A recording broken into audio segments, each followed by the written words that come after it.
Espírito Santo, vinde por meio da poderosa intercessão do imaculado coração de Maria, vossa amadíssima esposa. Mais uma vez, vinde Espírito Santo, vinde por meio da poderosa intercessão do imaculado coração de Maria, vossa amadíssima esposa. Mais uma vez, vinde Espírito Santo, vinde por meio da poderosa intercessão do imaculado coração de Maria, vossa amadíssima esposa. Ó Maria concebida sem pecado, rogai por nós que recorremos a vós. Queridos diáconos, meu diácono, Jorge, Thales, povo de Deus, Padre Luiz Paulo, também quero já agradecer o convite, Claro que ele não está por aí, acredito, mas já agradeço aqui na presença de vocês. Não neguei esse convite, porque o Padre Luiz Paulo, antes de tudo, é um amigo, desde antes dele ser padre. Eu, seminarista, ele ainda leigo, na comunidade dele lá, na Vila Santana. Conheci os avós, falecido agora o avô, Conheci os avós, conheci a família dele lá antes. Então, tem toda uma história. Então, eu disse sim. E também para, antes de tudo, louvar Nossa Senhora, honrá-la e voltar a ver vocês, porque o meu ministério começou aqui. Vocês sabem bem disso. 27 de dezembro de 2007. Vigário da Catedral, até então comunidade aqui da Catedral, depois se tornou paróquia. Então eu fiquei aqui com vocês 3 anos. 3 anos ainda. Não tinha essa bela igreja, era lá atrás, Vocês se lembram?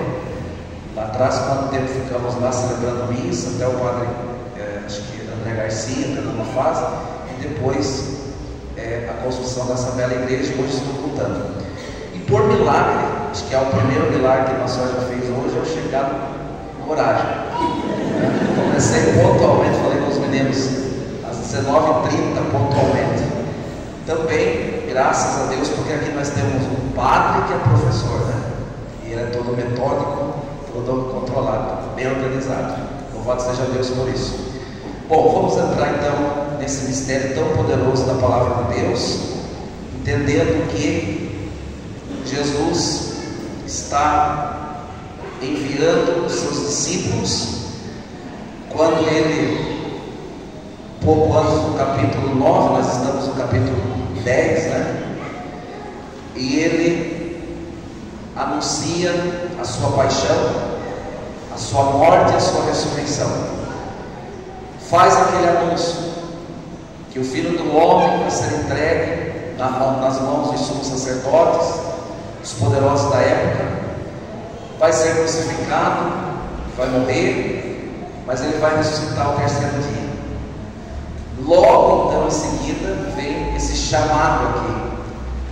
Os discípulos que ele escolhe, e ele diz a palavra: eis que vos envio como cordeiro para o meio de lobos.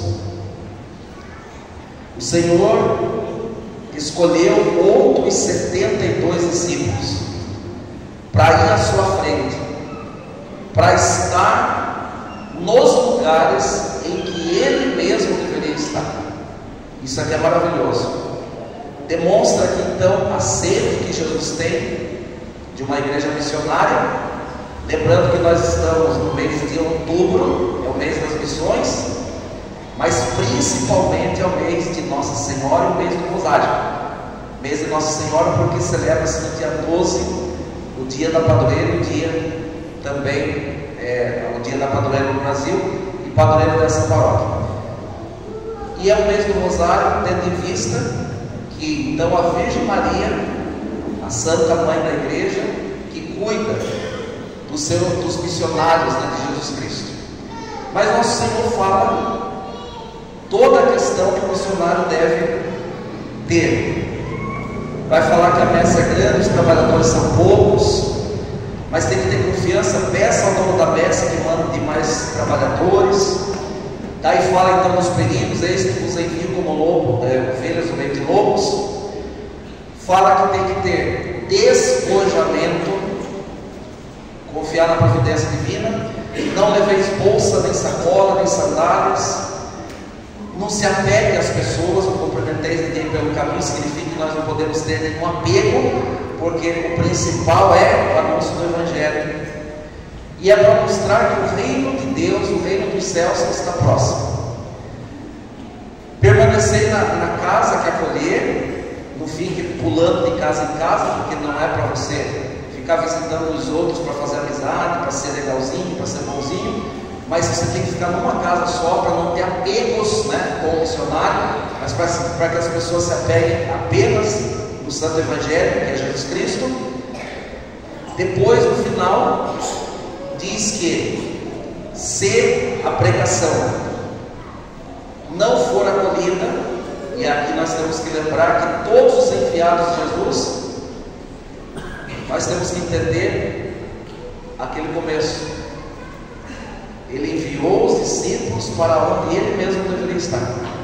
Então significa que esse missionário, falando de maneira especial os sacerdotes, né, nesse contexto, que ajudam os bispos, os sucessores dos apóstolos, mas falando também de todas as pessoas, os fiéis da Santa Igreja. A missão que cada fiel tem de anunciar Jesus Cristo onde estão, quer dizer, onde vocês estão, no estado de vida de vocês. Mas diz assim: quando entrardes numa cidade e não fordes bem recebidos, saindo pelas ruas, dizei: até a poeira de vossas cidades, que se apegou aos meus pés, sacudimos contra vós. Isso daqui significa: a cidade que não recebeu o missionário enviado de Jesus Cristo está negando o próprio Jesus Cristo, e aquela cidade não é digna. Então por isso que Jesus está falando: se desapegue dessa cidade, não leve consigo nem a poeira, nem a terra daquele chão, porque essa cidade não merece porque não acolheu os missionários que são enviados por Jesus, para dizer que Jesus está ali. Então negar o missionário, negar o sacerdote, negar o bispo, é negar o próprio Cristo, é negar o Evangelho, é negar a Santa Igreja Católica hoje. Então por isso eu vos digo, naquele dia Sodoma será tratada com menos rigor do que essa cidade, porque não acolheu Jesus, porque não acolheu o reino de Deus. Então nesse sentido Jesus ele está sendo bem duro aqui. E quando Jesus envia esses 72 a toda cidade, lugar onde ele próprio deveria ir, Lucas 10:1 volta a repetir. A nossa responsabilidade então é grandiosa, porque nós precisamos fazer com que as pessoas enxerguem Jesus Cristo em nós. Aqui não é uma evangelização de proselitismo, no sentido assim: você sai e já quer que a pessoa se converta imediatamente para a Igreja Católica. Claro, quando a igreja envia, quando Jesus envia, ide pelo mundo, pregar o Evangelho a toda criatura, batizando-as em nome do Pai, do Filho e do Espírito Santo. Tem que pregar Jesus Cristo a tal ponto que a pessoa queira ser batizada, que a pessoa queira se converter, que a pessoa queira mudar de vida. Então é uma responsabilidade muito grande. Não é para você ser amiguinho do mundo, mas é para você ir lá, e o anúncio que você faz tem o poder do Espírito Santo, logicamente, para transformar aquela vida, e a pessoa queira Jesus Cristo a tal ponto que peça o batismo, até o ponto que são introduzidas no mistério da Igreja Católica. Mas como que você faz isso? Aqui eu quero mostrar no primeiro momento a missão do leigo, a missão que cada um tem.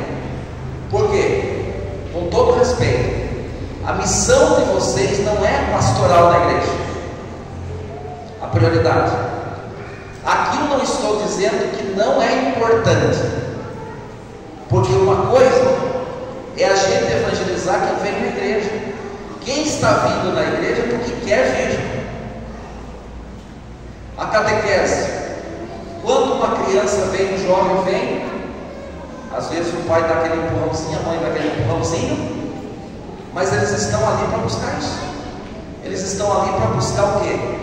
Uma formação sólida da doutrina católica e depois receber os sacramentos.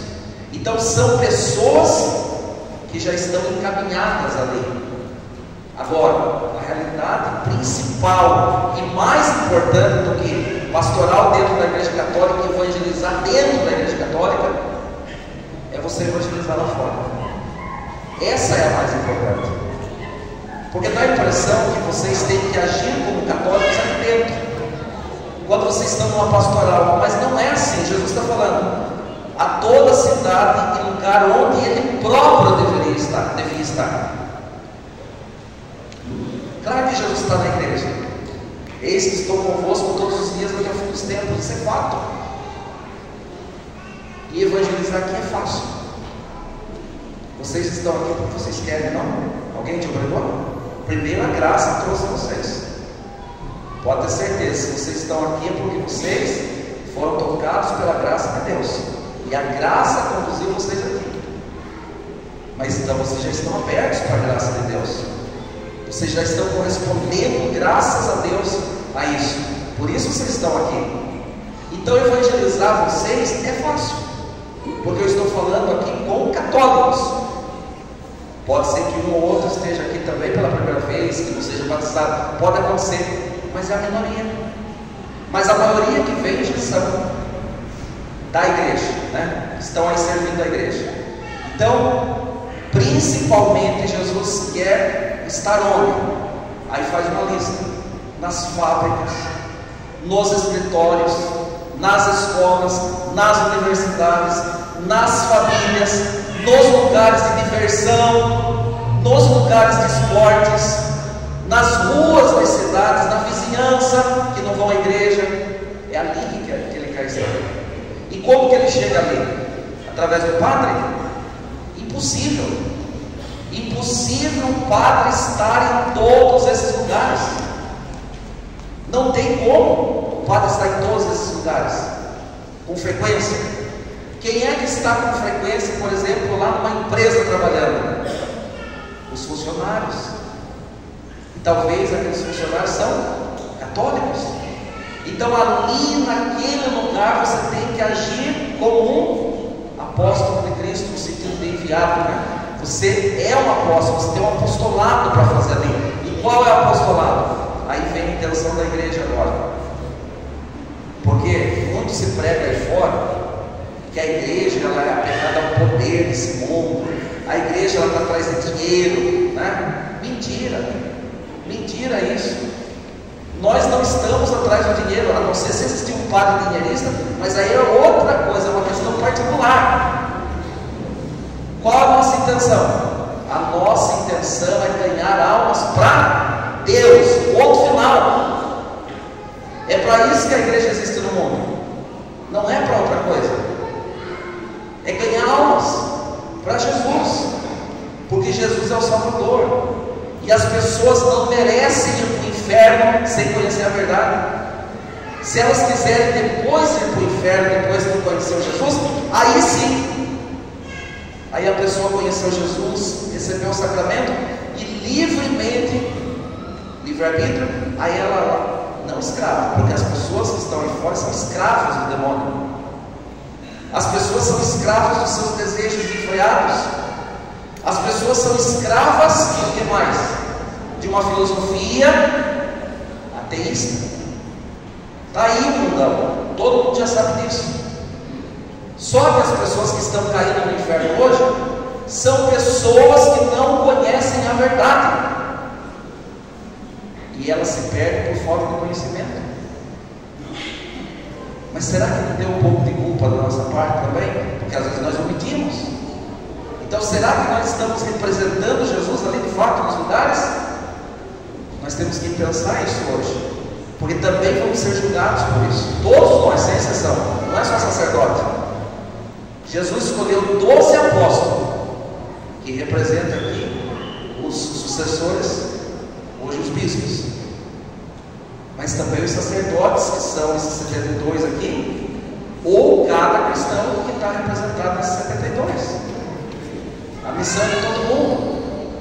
Agora, na aparição de Fátima, Nossa Senhora falou que muitas almas estavam caindo no inferno porque não tinha quem se oferecesse por elas. Como que está caindo? A Nossa Senhora disse. Vocês percebem que está chovendo? Ela está dizendo como uma chuva que vocês estão vendo lá fora. Como uma chuva caem almas no inferno porque não existem pessoas que se oferecem por elas. Agora, não é só ser missionário, ter boa dicção, ter uma oratória, falar bem, como os protestantes fazem. Não é isso. Mas nós estamos levando uma pessoa através da palavra. E essa pessoa é Cristo, e como São Paulo apóstolo fala, Cristo crucificado. Só que esse Cristo crucificado, ele já fez o anúncio no capítulo 9. Nós estamos no capítulo 10. Quem quer ser meu discípulo, renuncia a si mesmo. Renuncia a si mesmo. Ó, a palavra, renuncia a si mesmo. Toma a sua cruz em cada dia e siga-me. Esse é o processo.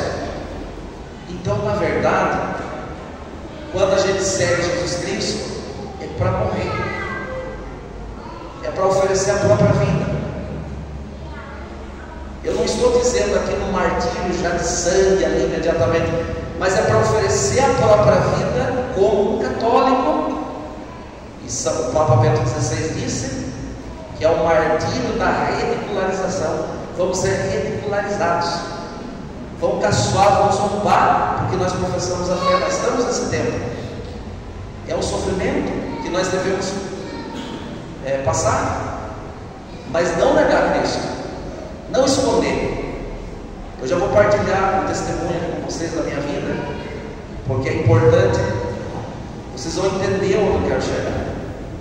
Quando você se coloca a caminho do Senhor, ontem eu fiz essa pregação, parte dela, Eclesiastes capítulo 2, todo mundo já conhece essa passagem, diz assim: meu filho, capítulo 2, versículo 1, meu filho, se entrares para o serviço de Deus, permanece firme na justiça e no temor, e prepara a tua alma para a provação. A provação vem de Deus. Deus provou os anjos. Por que ele provou os anjos? Porque Deus quer a nossa liberdade. E nessa provação, eu tenho que escolher Deus ou o diabo. Simples assim. Só que através da provação. E Deus permite também a tentação do maligno. O maligno vai nos tentar até um ponto. Ele tem seu limite. Só que nós pedimos no Pai Nosso o quê? E não nos deixeis cair em tentação. Aqui as pessoas perguntam muitas vezes: Padre, o que eu tenho que fazer para ficar livre do poder de Satanás? Não cair em tentação. Se você não cai em tentação, ou se você cai, imediatamente perde a graça de Deus para o arrependimento e vai se confessar, Satanás não tem poder sobre você. Você tem que guardar isso aqui. A grande proteção divina sobre você é estar em estado de graça. Quem está em estado de graça está protegido por Deus. Aqui eu não estou dizendo que não vão acontecer coisas, não vão acontecer provas, não vão acontecer dificuldades, o sofrimento não vai bater a sua porta. Claro que vai. Mas se você prepara a alma para a provação, você vai saber que a prova e até a tentação, ela trabalha a seu favor. Em que sentido? Para matar o homem velho e a mulher velha que está dentro de você. Então é uma morte, e é essa morte que Deus vai permitindo. Então, da mesma forma que Jesus foi para ser crucificado e ele morreu, nós precisamos morrer oferecendo a vida. E qual morte que nós vamos passar? A morte do nosso egoísmo. Está lá, quer ser meu discípulo? Discípulo quer dizer, quer ouvir a minha voz? E ser feliz? Renuncia a si mesmo. Jesus começa assim: prepara a tua alma para a provação, significa, vocês vão sofrer, mas esse sofrimento é como um fogo que vem para purificar o seu ego. Daí vem a palavra egoísmo. É para você ficar livre do seu orgulho, para você ser humilde, como São Benedito. Hoje é o dia dele, santo humilde, pedimos a intercessão dele. E também de Santa Faustina, é dia dela hoje, a apóstola da misericórdia. Até eu quero fazer uma citação dela aqui. Olha o que ela diz sobre a questão aí do sofrimento, né? Isso aqui é maravilhoso para todos nós. Diário de Santa Faustina, 270. As verdadeiras obras divinas sempre encontram dificuldades e caracterizam-se pelo sofrimento. Se Deus quer alguma coisa, mais cedo ou mais tarde a realizará. Tudo, entanto, arma-te de grande paciência. E daí a gente vai chegar aqui em Eclesiastes 2, que você tem ontem na missa,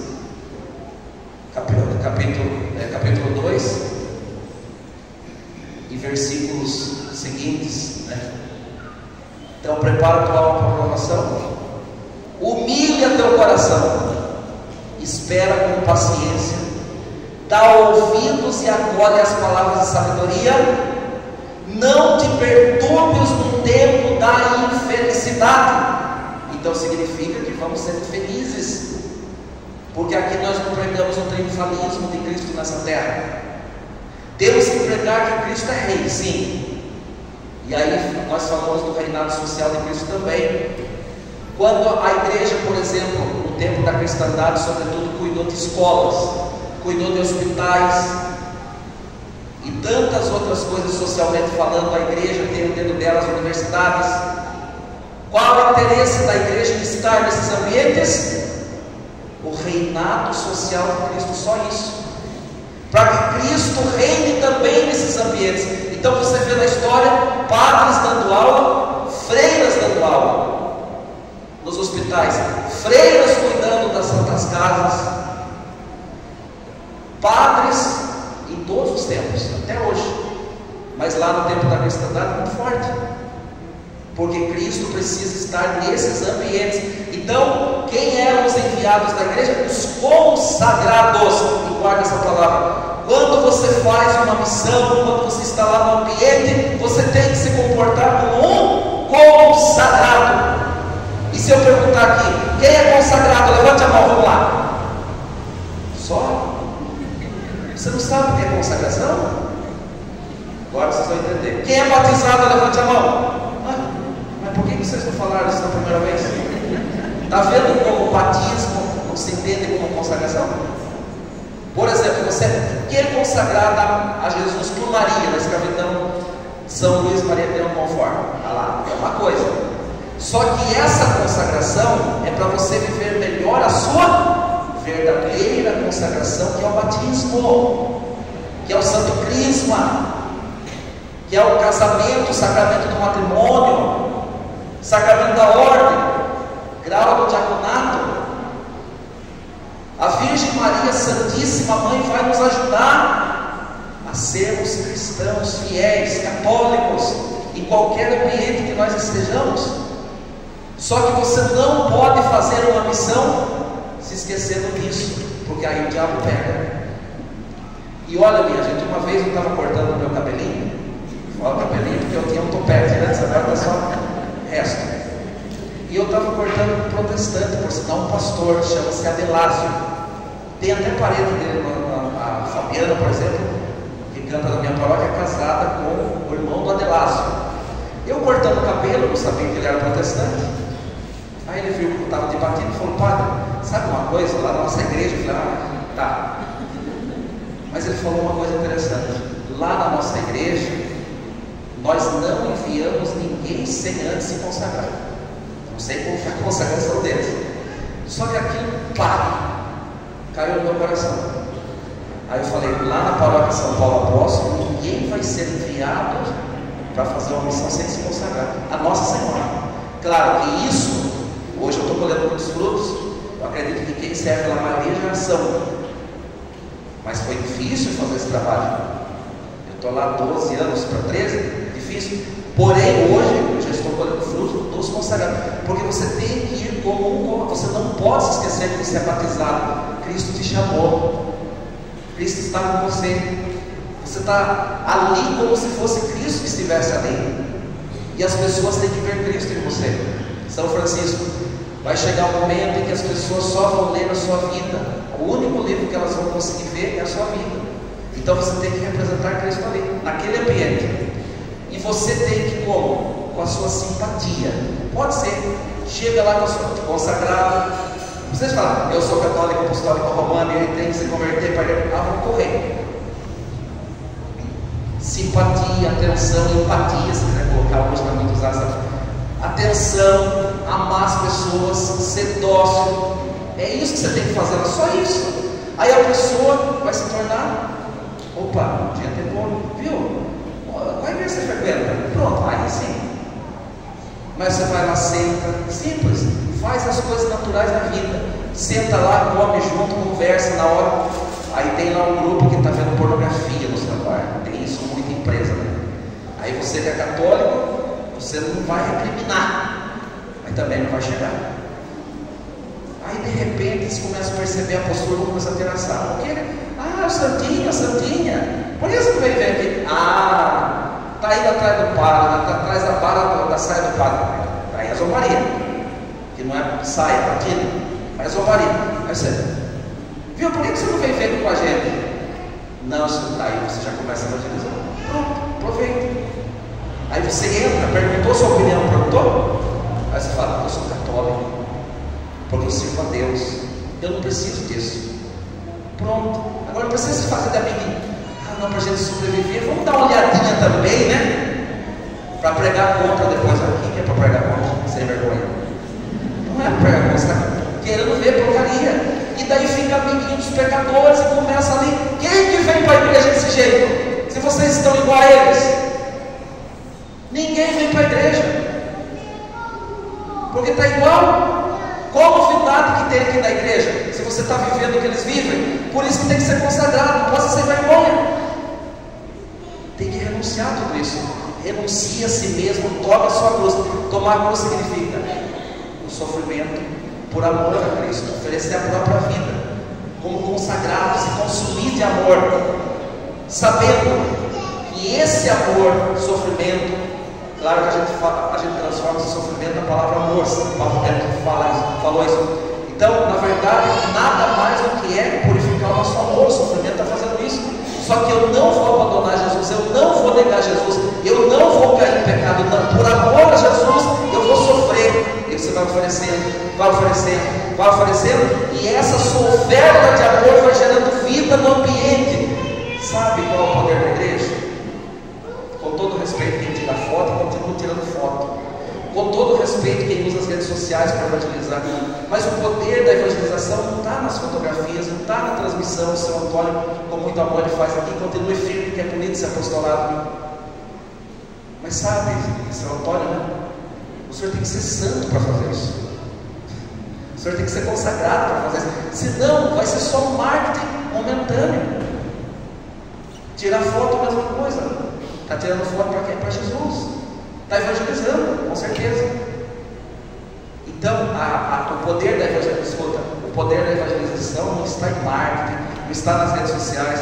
No tempo de São Francisco, no tempo de São Benedito, no tempo de São Bento, no tempo de Santa Teresinha, existiam redes sociais? E por que eles são famosos? Por que a fama deles chegou aqui no Brasil? Por que Santa Teresinha é conhecida e amada no Brasil, se ela nem saiu do convento? São Padre Pio, de tão longe, lá na Itália, São Bento, lá em 300 e alguma coisa, viveu num mosteiro fechado, consagrando a Deus a vida dele lá. E por que São Bento hoje, a cruz sagrada seja minha luz, não ser exorciza? Precisou de redes sociais? Não. Sabe o que precisou? De santidade.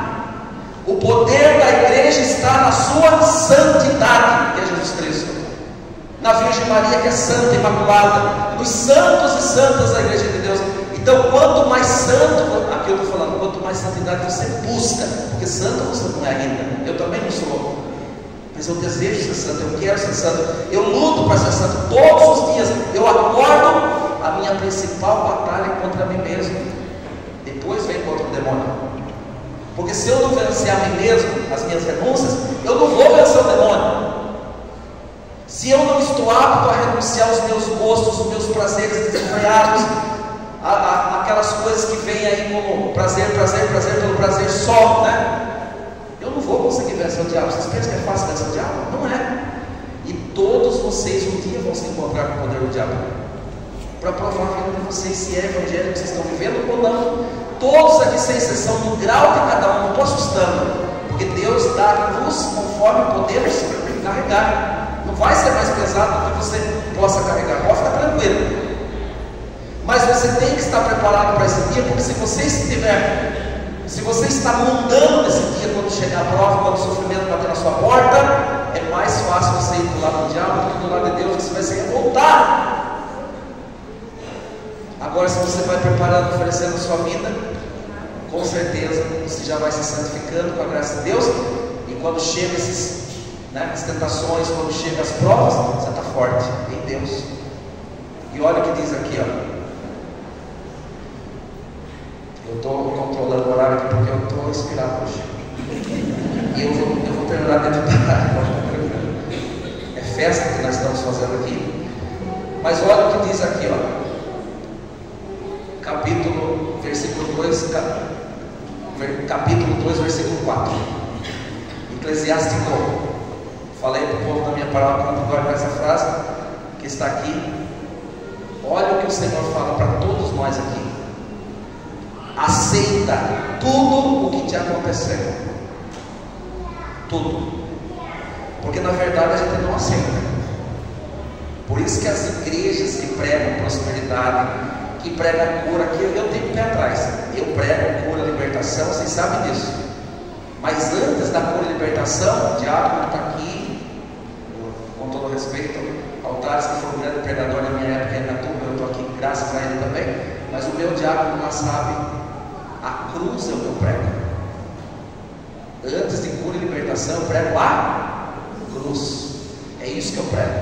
São Paulo, meu padroeiro, pregou Cristo crucificado. O meu lema sacerdotal é: estou pregado a cruz de Cristo, eu vivo, mas não eu, é Cristo que vive em mim. É a cruz que eu prego, porque o fundamento da Igreja Católica está na cruz: paixão, morte e ressurreição. O que os judeus esperavam? O triunfalismo, o Messias que vem para libertar Israel de Roma. Então veio montado num cavalo branco e vai dar prosperidade para Israel. Mas não foi isso que Jesus anunciou. Ele falou: eu vou morrer, vão me crucificar. Aí Pedro até fala: Deus não permita isso, afasta-te de mim, Satanás. Isso aqui é tentação. Vai lá, Pedro, vá para trás de mim, você tem que ser discípulo, não pode andar em Jesus, tem que obedecer. Mas Pedro estava até com uma boa intenção, querendo livrar Jesus do sofrimento. Agora Jesus falou: eu vou ficar livre do sofrimento? Não, ele passou pelo sofrimento e ficou livre no terceiro dia. Sim, manifestou a glória dele. Então aqui não tem triunfalismo, aqui não tem só cura, só libertação, aqui não tem prosperidade. Vem aqui, traga aqui sua oferta, e à medida que você traz a oferta, Deus vai prosperar a sua vida, Deus vai te dar um apartamento. Lota a igreja se eu pregar isso. O povo volta atrás disso, gente. Agora, se eu pregar a cruz, é só para quem quer a verdade mesmo. Aí vão chamar a gente de radical, né? Só que, escuta essa: todas as pessoas até hoje que me chamaram de radical, me chamaram de fanático, que eu era louco quando eu pregava lá atrás essas coisas, todos vieram atrás de mim e pediram ajuda. E eu ajudei. Mas por que perderam tanto tempo de se converter na hora que eu preguei? Todos vêm atrás de Deus porque eles não aguentam a vida que estão levando. Eles querem Jesus, na verdade. Só que o mundo não vai dar resposta para tudo. Jesus é a resposta para tudo. Não do jeito que a gente quer. Aí tem que abraçar a cruz. Falei ontem: não pense que Jesus vai resolver todos os seus problemas, no sentido do jeito que você acha que vai acontecer. Falei ontem e repito: você pode ir atrás de faculdade poderosa, que tem médicos. Pegou uma doença grave lá, mas pode ser a medicina mais avançada, não vai dar resposta. Aí você vai correr atrás do padre para pedir bênção. Aí pediu a bênção. Foi lá atrás do padre Duarte Lara, deu a bênção. Foi lá atrás do padre Vadorino, deu a bênção. Foi atrás do padre, não sei daquele lá, que faz libertação e deu a bênção, não passou. Nossa, então o diabo é poderoso para estar nessa desgraça? Não, não é diabo que é poderoso. Deus quer a sua resposta. Ele está permitindo isso porque Ele quer provar se você o ama verdadeiramente, suportando isso. Agora vem a sequência, eu vou fechar aqui. Não terminar ainda, eu não quero fechar, tem mais meia hora ainda para frente. Quando eu falo, vou terminar agora, pode esperar mais meia hora.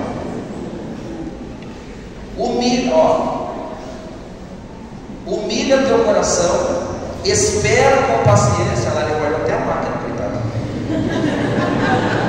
É brincadeira, eu vou terminar. Menos meia hora. Espera com paciência, dá ouvidos à palavra de sabedoria, acolhe, né? E não te perturbe no tempo da infelicidade. Sofre as demoras de Deus. Dedica-te a Deus. Espera com paciência, a fim de que no derradeiro momento, tua vida se enriqueça. Aceita tudo que te acontecer. Cruz. Na dor, permanece firme. Não desanime. Luta, creia, vai em frente, reza. Na humilhação, tem paciência. Olha o que a palavra está pedindo para nós. A Virgem Maria, aos pés da cruz, ela esperou, ela sofreu, confiando, né? Ela aceita tudo, ela aceitou a cruz do próprio filho, a morte.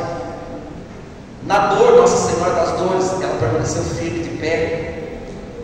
Na humilhação, porque ela foi humilhada também, porque o filho dela foi humilhado, chamado de bandido, sem vergonha, né? Porque morrer na cruz é por um maldito. Na verdade, ele é um bendito, mas foi considerado maldito. Ele assumiu a maldição. Na humilhação, tem paciência, ela teve paciência. Então, tudo isso daqui, nós vamos ser provados. Você vai ter que aceitar tudo que acontecer no derradeiro momento. Você vai ter que permanecer firme na dor. E você vai ter que dar testemunho na hora da humilhação, com muita paciência. Só que se você não começar a ter paciência com o marido, com a esposa, com os filhos, com o padre, exercitar lá no trânsito, você não vai conseguir na hora da grande tribulação. Por isso que você tem que ir preparando já aos pouquinhos, com gotas, né? Então eu dou testemunho agora para terminar, de verdade. Eu tenho 3 devoções, títulos de Nossa Senhora, devoção à Virgem Maria, mas eu tenho 3 títulos que me acompanham. Quando eu ainda, lá antes da minha conversão, as primeiras imagens que eu tive na vida foi de São Jorge, que é exorcista, usado hoje pelo candomblé, aquela coisa que os corintianos usam também, mas não tem nada daquele sentido que eles usam. São Jorge é exorcista, é aquele que venceu o dragão é Satanás. É um santo da Igreja Católica do Oriente, mas é católica para nós também. A segunda imagem que eu tive foi de Santo Antônio de Pádua, o franciscano exorcista. E a terceira imagem que eu tive foi de Nossa Senhora Aparecida numa estampa. Nossa Senhora Aparecida numa estampa. E dali eu comecei a ter devoção a Nossa Senhora. Só que depois, com o tempo, entrou um outro título na minha vida, que é Nossa Senhora das Graças. Eu ainda, antes do sacerdócio, leigo. E o terceiro título de Nossa Senhora que acompanha a minha vida é Nossa Senhora Rosa Mística. Padre Pedro Luiz, que trouxe uma imagem enorme para mim, que eu tenho lá na minha casa hoje, e me acompanha. Aquela aparição da Nossa Senhora no hospital, na enfermeira, Nossa Senhora Rosa Mística, as lágrimas de sangue, as dores da Virgem Maria, essa oração poderosa. Muito bem. Esses três títulos, Nossa Senhora Aparecida, Nossa Senhora das Graças, Nossa Senhora Rosa Mística, claro, só título, é a única, a Virgem Maria, sempre me acompanhou.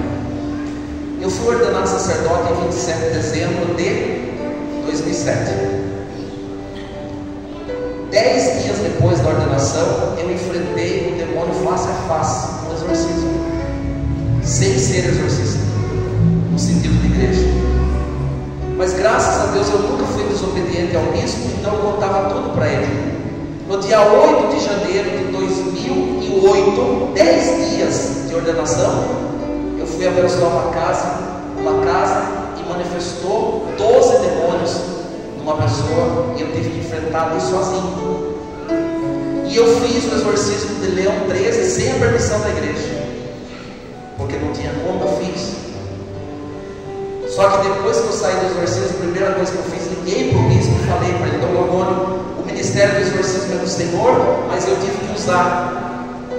Então, para não ficar na desobediência, aí a partir daí o bispo me deu o chamado, a ordem ad casum, né?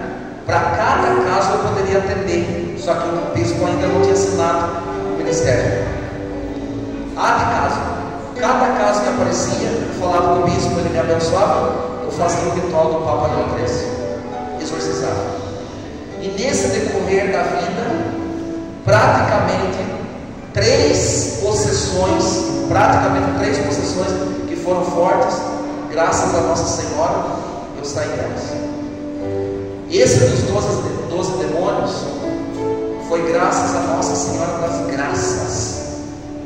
Eu invoquei o título de Nossa Senhora das Graças ali, depois do exorcismo, porque no final do exorcismo tem uma dedicação a ela, magnífica, a gente pode rezar, depois da libertação. E ali eu invoquei o título de Nossa Senhora das Graças, com a medalha milagrosa que eu andava e ando no meu bolso. O segundo exorcismo de possessão, ad casum, foi um caso que durou até o Neto está lá. O Neto, levante por favor. O Neto está aqui, ó. O Neto morava naquele lado, hoje ele está morando nesse, frequenta aqui, mas ele frequentava na paróquia. O Neto e o seu Luiz se lembram muito bem. Pode sentar, obrigado, Neto, porque é um bom testemunhar. O Neto segurou aquela pessoa com o seu Luiz, e eu fiz exorcismo, fiz oração e mais oração, e nada de libertar, e nada, e aquela manifestação terrível. Das 10 da manhã até as 5 da tarde eu fiquei nesse caso, e não ia embora o demônio, no sentido violento. Eu não podia deixar a pessoa embora sem estar livre. Aí eu me ajoelhei diante da imagem de Nossa Senhora Rosa Mística, eles estão com testemunho, e rezei o texto de Nossa Senhora Rosa Mística para esse exorcismo. Quando eu cheguei naquela última parte, que as vossas lágrimas de sangue, ó Mãe das dores, destruam as forças do inferno, pela vossa mansidão divina, ó Jesus crucificado, preservai o mundo da perda ameaçadora.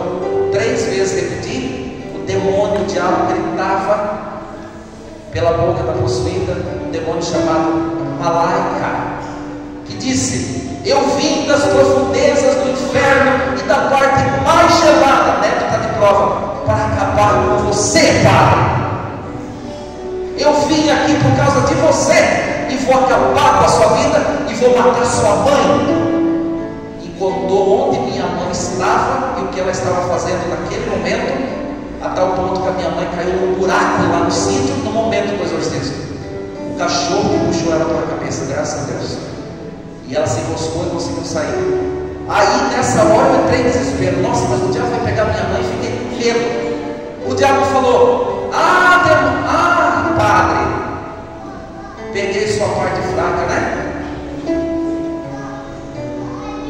Eu olhei para o demônio e falei: a minha mãe é a Virgem Maria, e contra ela nada você pode.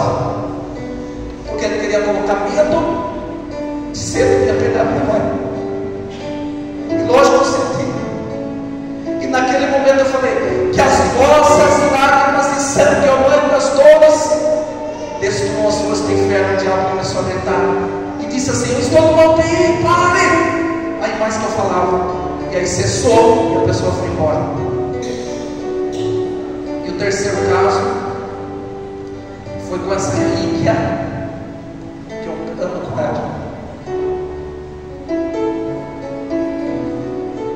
pedacinho de pano, vindo lá de Aparecida do Norte, naquele parcela do manto, acho que muitos têm, assinado pelo Dom Damasceno, e eu uso nos exorcismos.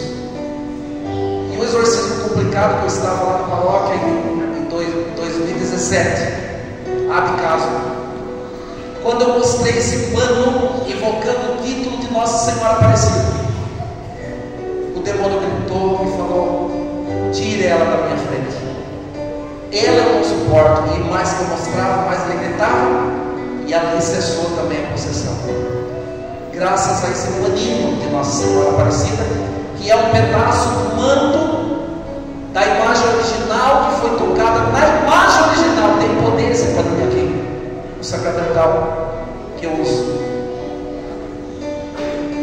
E ano que eu fiquei no hospital, 31 de outubro de 2018, vocês sabem que eu peguei o hospital para cuidar, e a minha única intenção era levar Jesus, e foi isso que aconteceu.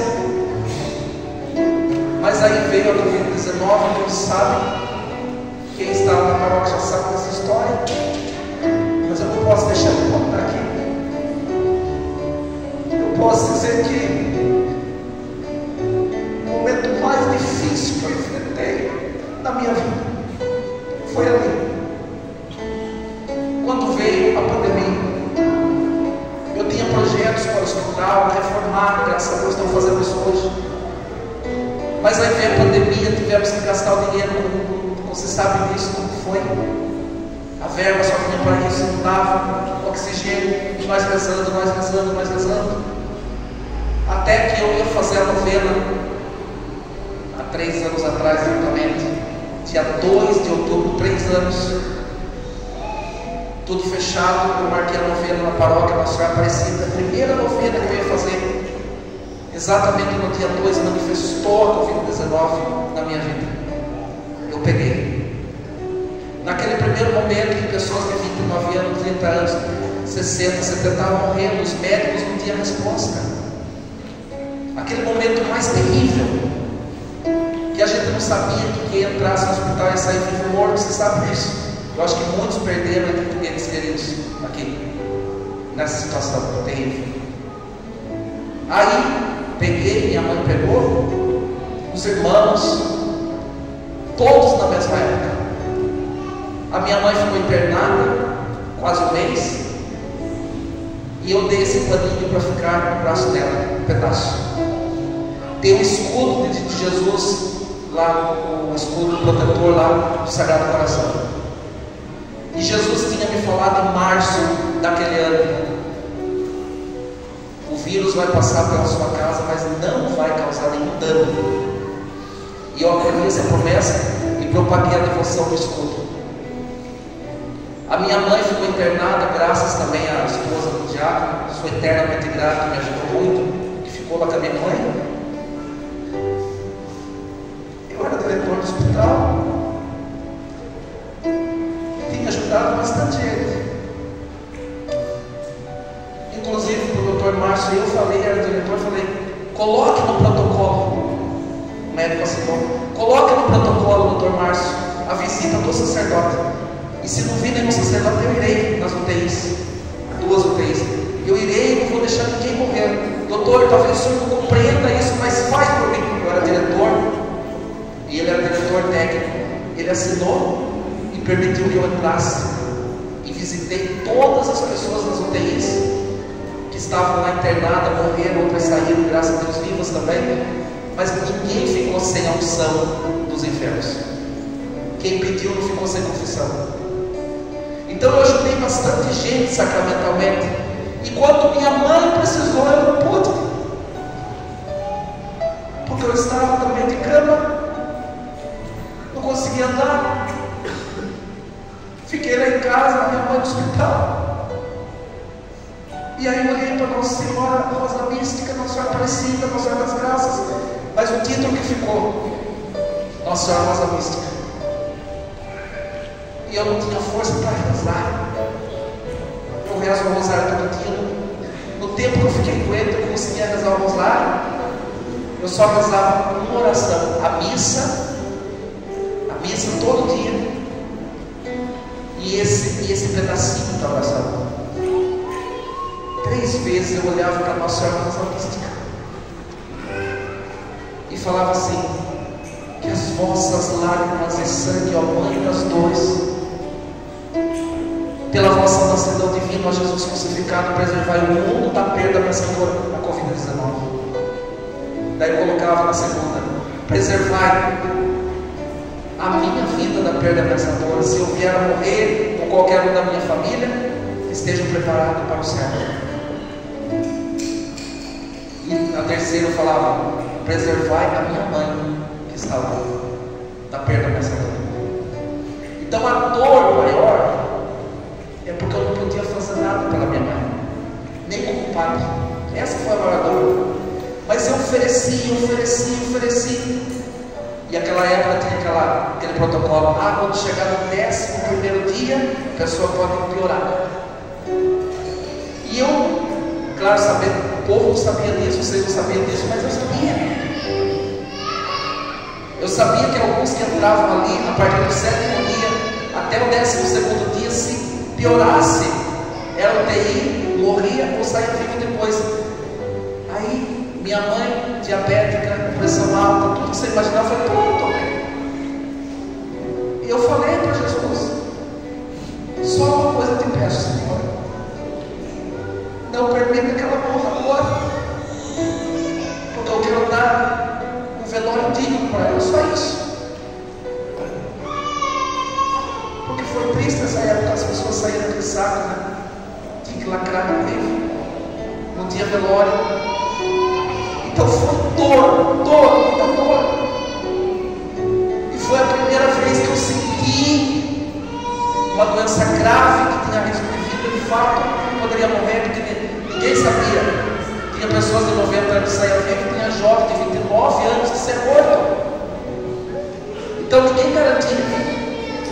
Mas eu falei à minha mãe: ela pode morrer. Entreguei ela para Jesus: se o Senhor quiser, pode levar, mas só permita, se o Senhor puder me conceder, permita passar essa fase, depois o Senhor recolhe ela logo em seguida, não tem problema. Aí no 12º dia, eu contando, levantei de manhã. Eu vou terminar agora aqui, fica de pé, por favor, já. Pode preparar essa canção maravilhosa. E oferecendo aquele sofrimento, eu levantei de manhã, desanimado, perna, não estava sentindo nada, minhas pernas. A imagem de Nossa Senhora Mística é um quarto enorme. Levantei, a primeira coisa que eu fazia e faço até hoje é saudar a Virgem Maria. E eu falei: perdão, mãe, que eu não tenho força para rezar o rosário, não sai. Aí segurei na mão de Nossa Senhora e falei: que as vossas lágrimas e sangue, ó Mãe das dores, destruam as forças do inferno. Pela vossa mansidão divina, ó Jesus crucificado, preservai o mundo da perda pensadora. Olhei no rosto dela, no olho esquerdo dela, uma gota de mel. Eu não sabia que era mel, uma lágrima. O que eu fiz? Passei o dedo para ver o que era e coloquei na boca. Era mel. Aí eu olhei para Nossa Senhora, veio uma alegria no meu coração. Eu falei: Nossa Senhora, a senhora não está chorando sangue, a senhora está chorando mel, uma gota de mel. Aí lembrei da noite escura do São João da Cruz, que diz que quando nós estamos na noite escura da fé, para que a nossa alma não desfaleça, Deus veio com uma gota de mel, para que a nossa alma não desfaleça no corpo, para que a nossa alma se fortaleça. Mas aquela gota de mel, se nós estamos treinados para o sofrimento, se nós estamos treinados para oferecer a nossa vida, aquela gota de mel é a nossa grande alegria. E foi isso que eu senti. Eu olhei para Nossa Senhora, peguei, ao invés de ter deixado, mas acho que era para mim mesmo, tirar foto para mostrar para vocês, mas não deu. Passei na boca, mel, e a partir daquele momento veio no meu coração: fique tranquilo, a sua mãe não vai falecer ainda. Agora, quer dizer, Deus me atendeu. Aí a partir dali, acabaram-se aquelas acusações do demônio que ia levar minha mãe, que ia levar para o inferno, sabe? Terrível, a batalha que eu passei. Aí eu olhei para Nossa Senhora, depois dessa gota de mel, e falei: demônio, a minha mãe é a Virgem Maria. E eu me senti como criança e fiquei abraçado à imagem, e fiquei como que um bebezinho nos braços dela, e descansei, e confiei, e passei. E minha mãe está comigo até hoje. Eu estou aqui e nenhum dano causou lá na minha casa. Abraça o seu corpo agora, vamos cantar. Olha para Nossa Senhora, seja o título que você amar aí, é Nossa Senhora. E nós vamos falar hoje para todo mundo ouvir, você aqui, os demônios, o céu, os santos, os anjos. Receba esse descanso na alma, essa aflição, essa dor, essa tristeza, essa angústia, a luta que você está travando. Proclame que a sua mãe é a Virgem Maria. Ela canta.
Senhor nosso Deus e nosso Pai, que essa canção possa ser a nossa oração com aquelas que ainda vamos fazer hoje, selando, Senhor, em cada coração a santa alegria que vem do céu, e expulsando da nossa vida as falsas alegrias, as falsas promessas desse mundo.